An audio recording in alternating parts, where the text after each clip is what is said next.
Iran যুদ্ধ কি শেষ হচ্ছে? মার্কিন প্রেসিডেন্ট বলছেন হ্যাঁ, ইরান যুদ্ধ শেষ। ইরান এখনো ঝেড়ে কাশছে না, তবে কোনো একটা জায়গায় পৌঁছাতে যাচ্ছে এই যুদ্ধ। কারণ ইরান যেমন তেমন যুক্তরাষ্ট্রের পক্ষে আর একদিনও এই অনৈতিক যুদ্ধের খরচ বহন করা সম্ভব হচ্ছে না। আরও নানান সমীকরণ আছে। প্রেসিডেন্ট ট্রাম্পকে টিকে থাকতে হলে এই যুদ্ধ বন্ধ করতেই হবে। কিন্তু আমেরিকাকে যারা চালায় বলে আমরা জানি, সেই ইসরায়েলের কি অবস্থা? তারা লেবাননকে প্রায় মাটির সঙ্গে মিশিয়ে দিয়ে শয়ে শয়ে মানুষ হত্যা করে এখন ইরানকে শিক্ষা দেওয়ার অবিচল নীতিতে অটুট আছে। প্রশ্ন হলো, প্রেসিডেন্ট ট্রাম্প কি ইসরায়েলের বিরুদ্ধে গিয়ে যুদ্ধ বন্ধ করায় সফল হবেন? চলুন বোঝার চেষ্টা করি, জানার চেষ্টা করি।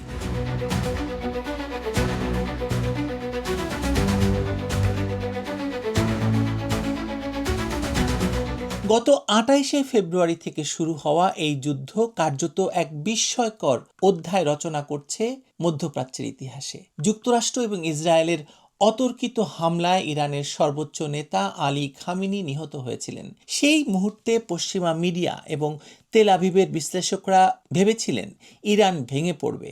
ইরান পড়েনি, বরং হরমুজ প্রণালী বন্ধ করে দিয়ে বিশ্ব অর্থনীতিকে মিসমার করে দিয়েছে।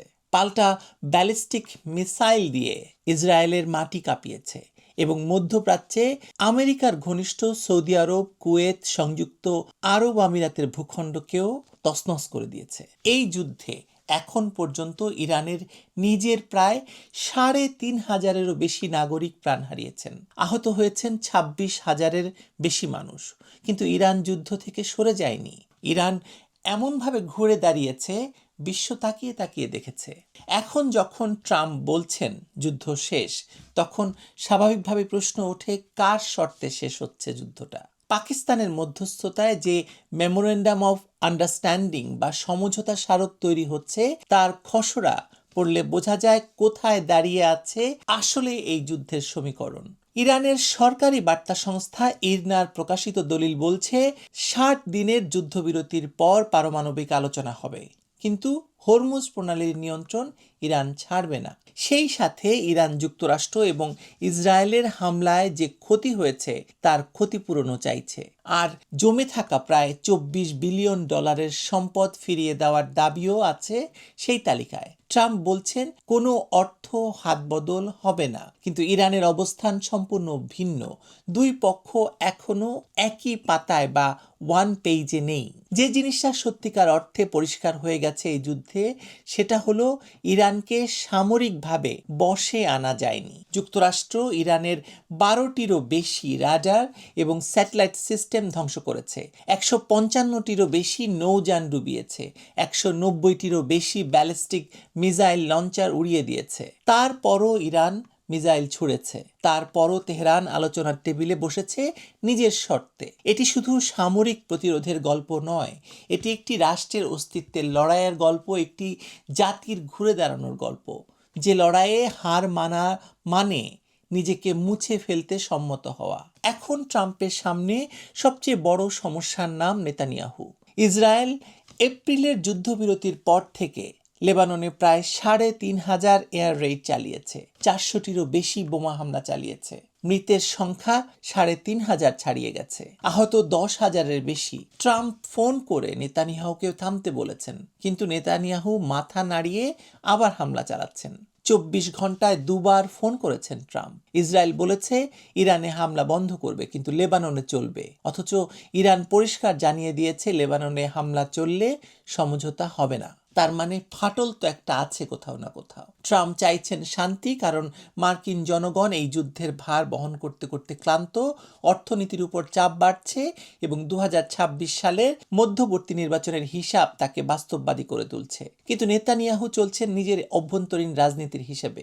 তার জন্য এই যুদ্ধ টিকে থাকার হাতিয়ার। তাই ট্রাম্প বলছেন যুদ্ধ শেষ, আর লেবানন থেকে ধোঁয়া উঠছে, মারা যাচ্ছে অসংখ্য মানুষ। আমার পরিচিত ২টি পরিবারের মানুষ মারা গেছে। তার মানে কত মানুষ মারা গেছে ওখানে। ট্রাম্প বলেন ডিল হয়ে গেছে, আর ইরানের আধা সরকারি ফার্স্ট নিউজ বলছে কোনো চুক্তি হয়নি।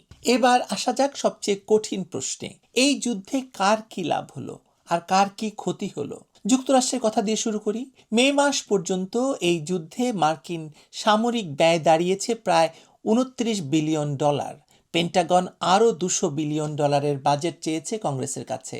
দেশের ভেতরে পেট্রোলের দাম বেড়েছে গ্যালনে 55 সেন্ট।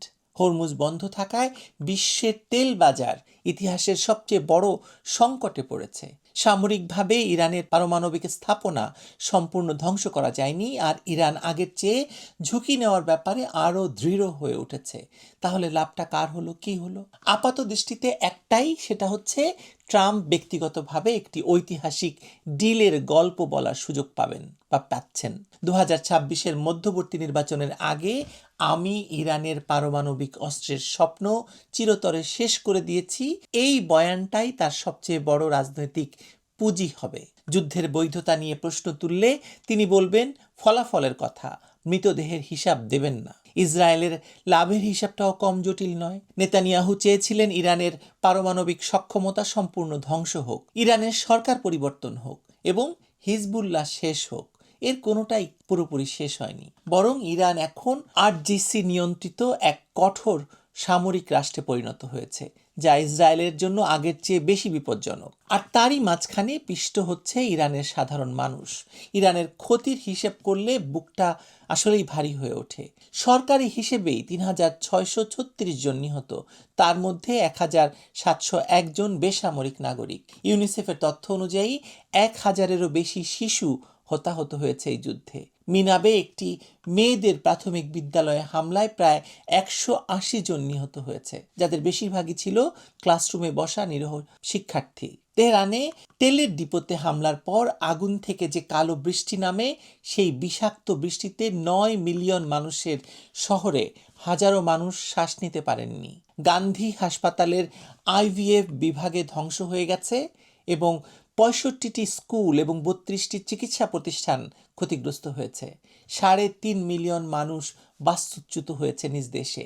ইরান সরকার তাদের অর্থনৈতিক ক্ষতির হিসাব দিয়েছে ন্যূনতম $300 বিলিয়ন, সর্বোচ্চ $1 ট্রিলিয়ন পর্যন্ত হতে পারে বলে দাবি করছে। বিশ্ব খাদ্য কর্মসূচির সতর্ক বার্তা হলো, যুদ্ধ আরও দীর্ঘায়িত হলে 45 মিলিয়ন মানুষ তীব্র খাদ্য সংকটে পড়বেন।